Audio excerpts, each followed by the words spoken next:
আচ্ছা দিলাম।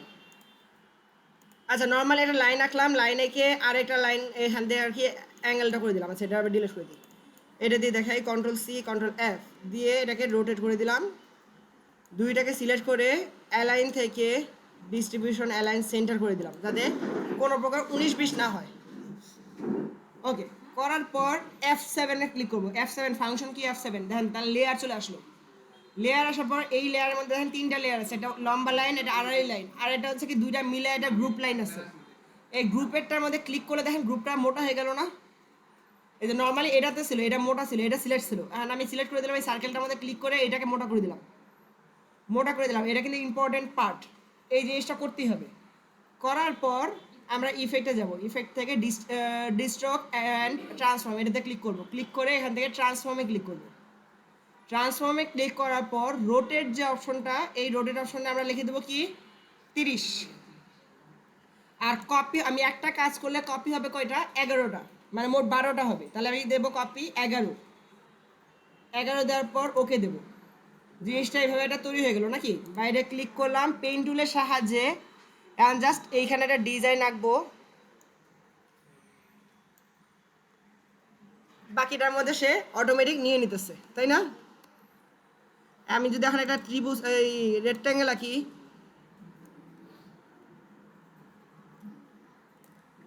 আঁকার পর এটাকে একটু সিলেকশন টুলের সাহায্যে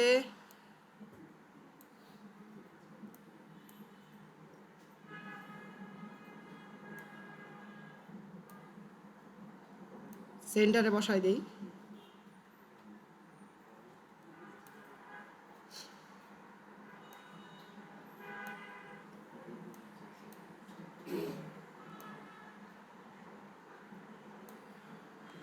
ওকে, তারপর এগুলো কালার দিলে কালার দিতে পারেন, যেমন আমি ফিল কালারের মধ্যে দিয়ে দিই, এটা ফিল কালারটা দিলে ভালোই লাগবে। যেমন হচ্ছে আমি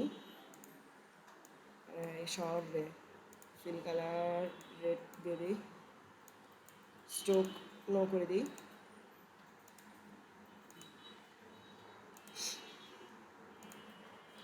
আরে নো করবো নো,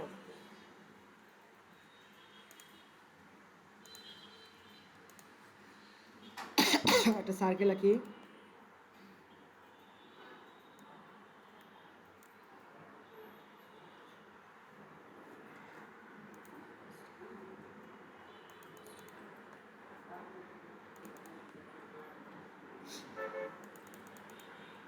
ওকে,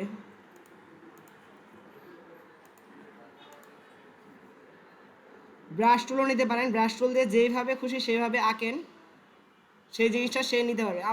আমি নকশিতে খুবই কাঁচা, আমি খালি জাস্ট কনসেপ্টটা বুঝাইলাম যে কীভাবে কি করতে পারেন। এখন আপনারা ডিজাইন করেন, যেমন আমি যদি এখন স্টারও নেই, স্টার এসে বললো, আবার কন্ট্রোল জেড, আমরা যদি একটা স্টার আঁকি এখানে, কিন্তু স্টারটা আমি দিলাম প্লাস করে অনেক ঘন চলে আসলো নাকি? হ্যাঁ, ওই যে আমি যেটা দেখাইছি প্রথম থেকে ওইটুক করতে হবে স্টেপ বাই স্টেপ।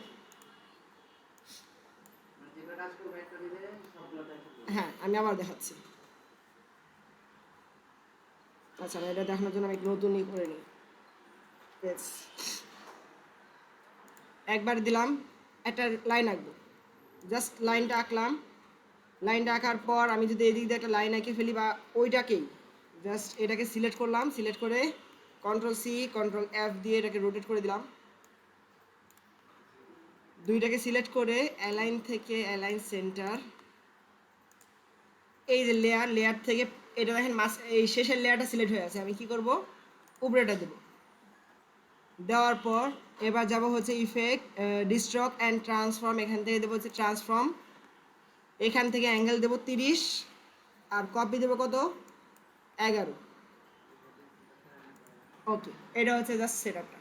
এরপর যদি আপনার কাজটা শেষ ইটা শেষ হয়ে যায় না, নিউ লেয়ার নেন বা আপনি যা খুশি করেন, এটাকে যদি চোখ বন্ধ করে দেন, সরি এটা না, এই দুটো যদি চোখ বন্ধ করে দেন তাও কোনো সমস্যা নেই। এখন যদি আমি আঁকি কোনো কিছু, ওটা হইতে থাকবে।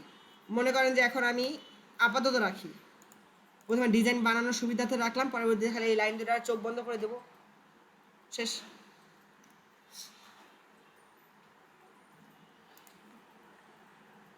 একবার এখন আপনারা আপনাদের মনের মাধুর্য মিশায়া আমার কিছু ডিজাইন দেখান। হ্যাঁ, আইডিয়া কেন দেবো? এখন ডিজাইন আপনাদের, আপনারা গ্রাফিক্স ডিজাইনার, এখন আপনাদের মাথা দিয়ে ডিজাইন বের করেন, এখনকার পরীক্ষার পড়ানো। এতদিন ডিজাইন কেমন করতে হয় সেটা শিখেছি, এখন অরিজিনাল গ্রাফিক্স ডিজাইনার, এখন আপনাদের মাধুর্য মিশান, আপনাদের মনের ভাব মিশান। রেকর্ড করছি।